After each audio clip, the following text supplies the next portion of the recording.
For 7 centuries, Königsberg stood where the Pregel River bent through conquered Prussian lands, a city built on the bones of an old Prussian fort called Teutonic. Back in 1255, Teutonic Knights raised the first timber and earthworks there, and by 1257, they'd begun laying stone for an Ordensburg that would define an empire's eastern frontier. The castle grew into a massive quadrangle at the city's heart. Its Gothic tower climbed 100 meters through 284 steps. The Muscoviter Saal stretched 83 meters without a single supporting pillar, a vast hall where Prussian kings received their crowns and where the weight of history pressed down through vaulted ceilings 18 meters high. The Teutonic Knights had deliberately designed their structures with repetitive geometric forms, meant to project both military might and divine authority through imposing walls and towers. By 1945, that medieval core had been wrapped in concentric rings of modern fortification. After the Franco-Prussian War, Prussian engineers built the outer belt, 12 massive forts in the Bieler system style. These were polygonal bastions of brick and earth, numbered with bureaucratic precision. Fort 5 was named König Friedrich Wilhelm III. Fort 8 was named König Friedrich Wilhelm I. Each fort was a miniature fortress unto itself, complete with dry ditches, earthen ramparts covering casemates, and artillery positions commanding the approaches. The web grew denser through the decades. Inner rings, bunkers, interlocking fields of fire, 3 defensive belts in total, and each one was designed to support the others with overlapping artillery coverage. By April of 1945, Königsberg presented what military planners called a gigantic web of layered defense. Medieval stone sat at its heart, 19th century engineering filled its middle rings, and 20th century strongpoints studded its perimeter. Wehrmacht assessments in late 1944 considered the fortress's main weakness to be inadequate mobile forces, anti-tank weapons, and supply, rather than the thickness of the masonry itself. The city had never fallen by direct assault, and history suggested it never would. Yet by January 29, 1945, when Soviet tanks of the Third Belarusian Front reached the frozen shores of the Vistula Lagoon, Königsberg's 7 centuries of accumulated stone became a cage. The landward routes collapsed in just 72 hours of mechanized advance. 200,000 civilians found themselves trapped inside with the garrison, facing 3 alternatives. They could attempt the crossing to Pillau over ice under rain. Artillery fire. They could remain in the city on dwindling rations and hope the fortress held. Or they could hide in the cellars and wait for Soviet infantry to arrive. In the cellars beneath the burning city, civilians pressed their palms against limestone walls and felt the vibration before the sound even reached them. It was a continuous artillery rumble that lacked the pauses of the August raids, no gaps, no moments to count seconds and guess distance, just an unbroken growl, as if the earth itself had developed a fever and was grinding its teeth. Anti-aircraft guns hammered at Il-2 Sturmovix overhead. The crack and roar of collapsing masonry punctuated the rumble. The air tasted of chalk dust and something else, a sweet sour note that clung to the back of the throat. Everyone knew what it was. The bodies from earlier bombardments remained buried in the rubble above, and when the temperature rose even slightly, that smell seeped down through the cracks. 37 people might occupy a space designed for storing potatoes. The kerosene lamps flickered. Someone would calculate how many days of fuel remained. And after that, darkness. The encirclement lasted 19 days. On February 19th, German forces, the 1st Infantry Division leading with a captured T-34, broke through Soviet lines and opened a narrow land corridor to Pillau. The first evacuation steamer had already departed on January 28th, carrying 1,800 civilians and 1,200 wounded. Now the corridor funneled a chaotic mix, supply trucks inbound, refugee columns outbound, soldiers marching both directions, and horse-drawn carts sinking axle-deep into mud as February's thaw turned frozen roads to slurry. Soviet shells bracketed the route at irregular intervals. Refugees dove into ditches as frozen earth and ice splinters erupted around them. The wounded lay in open trucks, staring up at skies the color of wet concrete. Men with burns covering 60% of their skin, the flesh with the texture of melted candle wax, pink and white, and glistening where bandages had slipped. Men who hadn't moved in hours. The convoy crawled at walking pace while civilian refugees trudged alongside. Women pulling handcarts loaded with children, old men in coats 3 sizes too large, hollow-eyed teenagers carrying younger siblings on their backs. They moved in silence. No one had the energy for words. The smell of the convoy was its own geography. Diesel exhaust, unwashed bodies, the copper and ammonia stench of wounds. Going septic, horse manure, and beneath it all, the cold, clean scent of snow that seemed to mock everything else.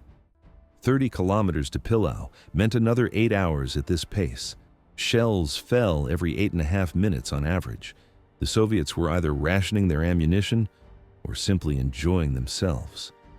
By early April, when the corridor finally closed, roughly 130,000 German troops remained inside Königsberg.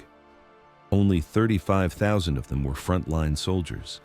The rest were Volkssturm and rear echelon personnel, with perhaps 108 tanks and assault guns scattered across 15 major forts and 3 defensive rings. The fortress that couldn't fall quickly now couldn't escape at all. Inside the bunker complex beneath Königsberg's shattered center, General Otto Lash commanded a fortress he already knew was lost.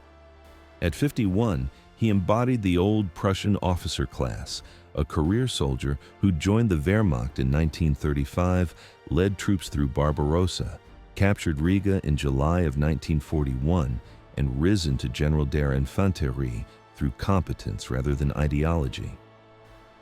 After World War I, Lash had served in the Freikorps in the East Prussian city of Leek.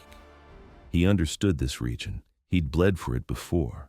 Hitler's fortress doctrine left no ambiguity. Fight to the last man, no surrender under any circumstances. Commanders were personally responsible for holding their positions. The Führer had already issued death sentences to other officers who'd abandoned fortress cities. Colonel Karl von Salisch, police president of Bromberg, had faced an SS firing squad for cowardice. Flying courts-martial roamed the collapsing front, executing men who retreated without orders, and the threat extended beyond the commander himself. Families could be arrested as hostages. Hitler's standing orders were explicit. Whosoever gives you a command to retreat is to be arrested immediately, and if necessary, executed immediately, irrespective of his rank. Lash understood the mathematics. His 35,000 frontline soldiers faced a Soviet force that had spent 4 days methodically registering every fortification with artillery. The Pillau corridor had closed. No relief would come. He was a rational officer in an irrational war, caught between military logic that screamed for capitulation and a regime that promised death for honesty. Between April 1st and 5th, the Third Belarusian Front executed a bombardment that transformed military doctrine into mathematics. 250 guns per kilometer lined the assault sectors, a density that turned the concept of defensive depth into an obsolete calculation. Marshal Alexander Vasilevsky commanded nearly 1.5 million troops, several thousand tanks, and aircraft from multiple armies, the 11th Guards, the 39th, the 43rd, the 50th, and supporting air armies. Of the 137,000 troops assembled for the Königsberg operation, only 25,000 would form the actual assault force. The rest existed to feed the guns. 528 tanks and 2,174 aircraft supported them. Soviet artillery spotters lay flat on destroyed farmhouse roofs, watching Fort 8 through binoculars pressed against their eyes until the rubber rims left circles in their skin. They knew the fort's rhythms. Which gun embrasure fired at dawn? Which casemate window showed light at night? Which section of wall the Germans reinforced with sandbags every morning? 17 separate sketches of each fortification, annotated with firing angles and dead zones. Behind them, stretching to the horizon, 250 guns per kilometer waited for their corrections. Hans von Landorf, a German defender, watched the preparatory phase reach its crescendo on April 5th as the fog finally lifted and Soviet aviation joined the artillery. "We felt as if we were sailing on an ocean in a sinking ship," he wrote. Over 100 aircraft bombed and strafed in continuous waves, while minimal anti-aircraft fire answered back. The city had lost power the day before. Now it lost the sky. The 4-day bombardment plowed trenches flat and leveled embrasures systematically. Fort walls built to withstand siege engines now faced high explosive shells in concentrations measured by the meter. By April 6th, before a single assault trooper crossed the line, the outer defensive ring had been functionally destroyed, not by tactical brilliance, but by arithmetic. The cold equation of tonnage versus masonry rendered 7 centuries of fortification theory obsolete in 96 hours. At sunrise on April 6th, the barrage intensified for 3 hours in the southern sector, the final mathematical reduction before flesh met stone. Then, the assault troops moved forward. German defenders pressed their backs against trench walls and tried to remember what silence sounded like. 3 hours of concentrated artillery had erased the concept from memory. The noise existed beyond volume. It was pressure and texture, a physical substance that filled lungs and vibrated in teeth. The trenches had been 3 meters deep that morning, now barely 1.5. Loose earth cascaded down the walls with each impact. The wooden supports had splintered into kindling. The smell had layers. Cordite smoke sat on top, sharp and chemical, burning the nostrils. Beneath that, the raw meat stench of fresh wounds. Beneath that, the latrine smell of men who hadn't moved from their positions in 16 hours. And beneath everything, the cold mineral scent of turned earth, as if the ground itself was bleeding.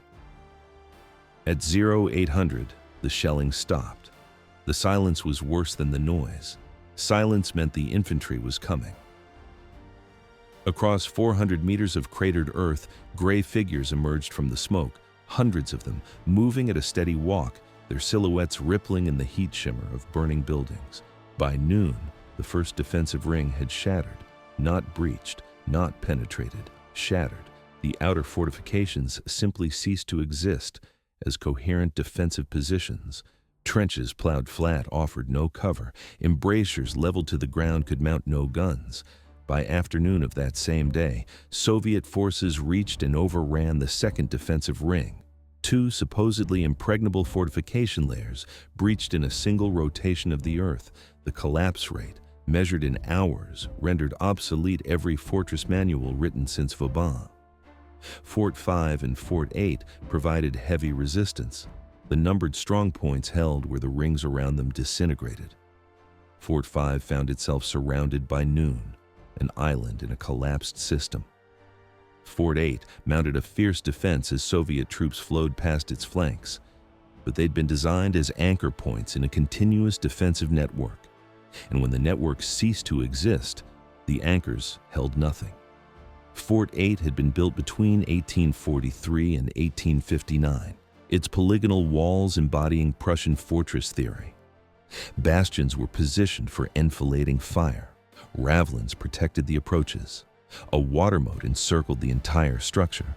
The fort had been constructed as one node in a mutually supporting network. Its gun emplacements calculated to overlap with neighboring strongpoints in precise geometric harmony. When artillery threatened one fort, crossfire from its neighbors would destroy the attackers. The mathematics of mutual support had been elegant on paper, intensity medium. But by dawn on April 7th, Fort 8 stood alone. The neighboring positions that should have provided covering fire had ceased to exist. The assault came with weapons 19th century architects had never imagined. Smoke grenades filled interior passages first, chemical fog seeping through gun embrasures designed to resist solid shot. Then, came the Flamethrowers. Liquid fire poured through the same openings, turning casemates into ovens. Inside the fort, German soldiers pressed wet rags against their faces and tried to breathe through their mouths. The smoke had been seeping through the gun embrasure for 20 minutes, thick, chemical-tasting fog that turned the casemate into a gray void. Eyes watered, lungs burned. Every breath felt like swallowing sandpaper. The walls were 100 years old. They'd been built to resist cannonballs that struck and shattered and fell. They hadn't been built to resist smoke grenades. Soviet forces crossed the moat under cover of smoke. Several hundred men made the approach that heavy artillery had failed to enable the day before. They used explosives to breach doors, flamethrowers to clear rooms. Then came that hissing, rushing sound. Liquid fire poured through the embrasure. The temperature spiked from cold to furnace in less than a second. Exposed skin blistered instantly, flesh bubbling and splitting.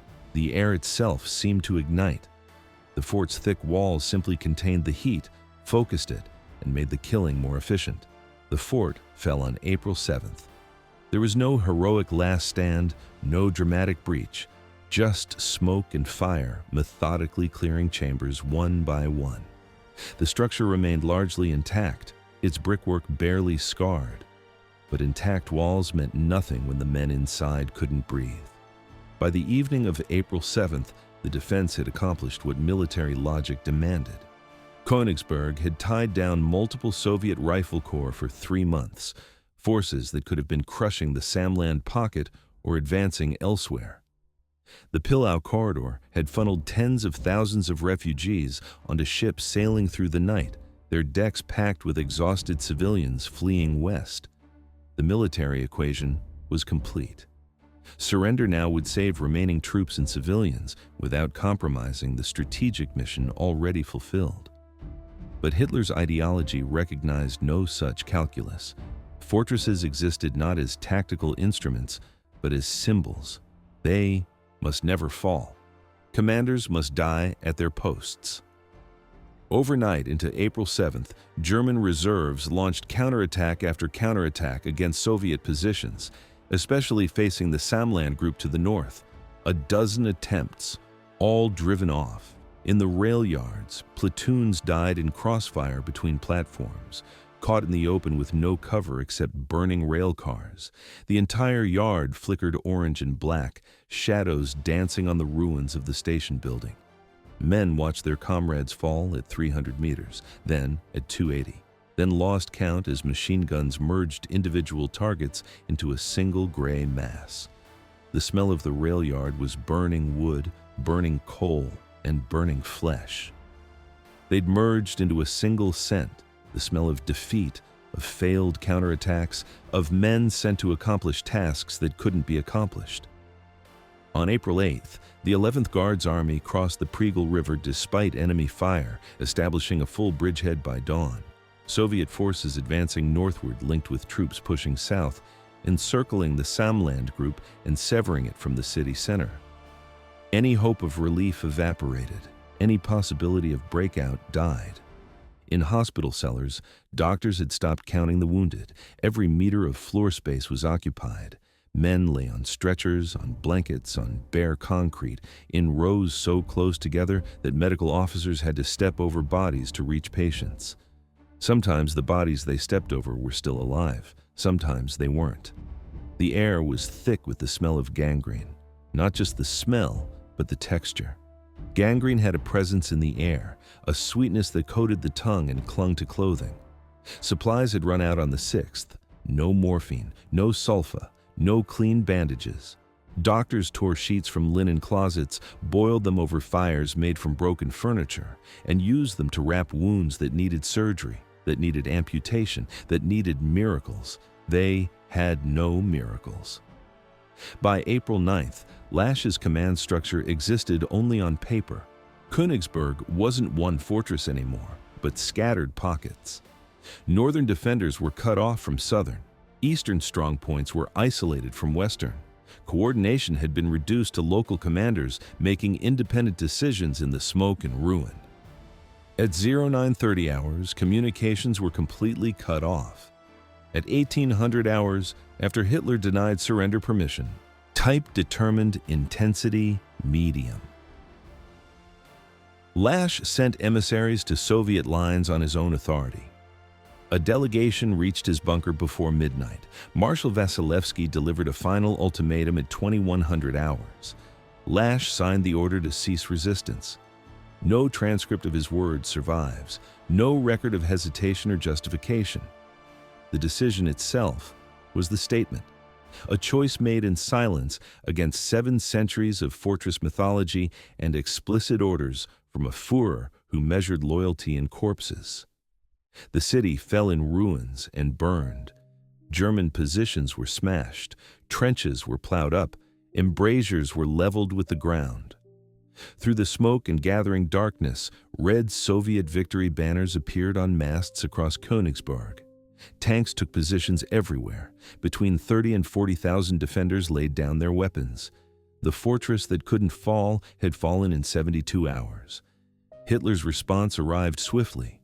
Death by hanging, pronounced in absentia on a general who would never face the noose. The punishment extended beyond Lash himself. His wife and daughters were arrested in Berlin and Denmark. More than 10 relatives ended up in prison under Sippenhaft. Kin liability, the Nazi doctrine that made families accountable for individual conscience. They'd be released at war's end.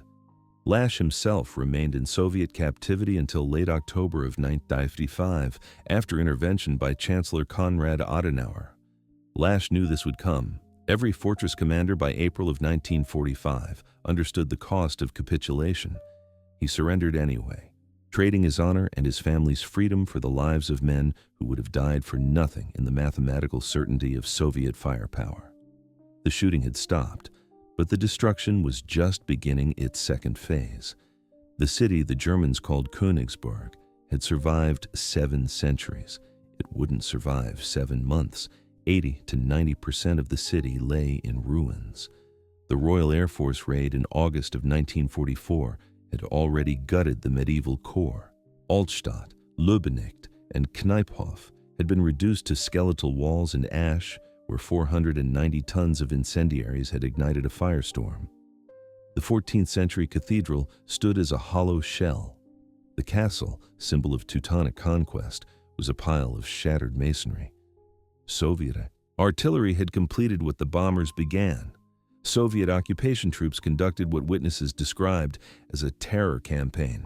There was plundering, there was burning. The rape of women and girls went unchecked in the ruined city.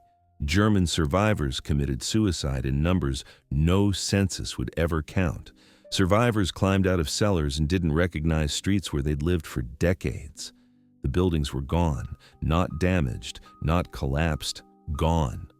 Where 4-story apartment blocks had stood, there were now mounds of brick and timber, some still smoking. The silence pressed against ears like cotton after 5 days of continuous noise. A Soviet soldier might stand 20 meters away, urinating against a pile of rubble. He'd see them and shout something in Russian. They wouldn't understand the words. They would understand the gesture. Move, keep moving, don't stop here. The streets were full of bodies, German soldiers in dusty gray uniforms. Civilians sprawled across doorsteps leading to nothing. A child's arm protruding from a collapsed wall. The smell was everything: smoke, burned brick, the latrine stench of a city whose sewers had burst. And underneath it all, the sweet rot smell that would haunt survivors' dreams for the rest of their lives. Of the 2.2 million people who'd lived in East Prussia in 1940, 193,000 remained by May of 1945. 600,000 had fled before the end. The rest were dead or waiting for deportation. By autumn of 1946, the expulsions were complete. The remaining German population, those who'd survived the battle, the occupation, and the starvation winter, were loaded onto trains and sent west. The city was renamed Kaliningrad in July of 1945 after a Soviet functionary who'd never seen it.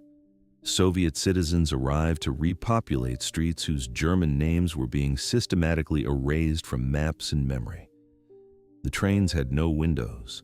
Cold air poured through rectangular holes in wooden walls as they moved west, carrying the temperature of October in East Prussia into car interiors.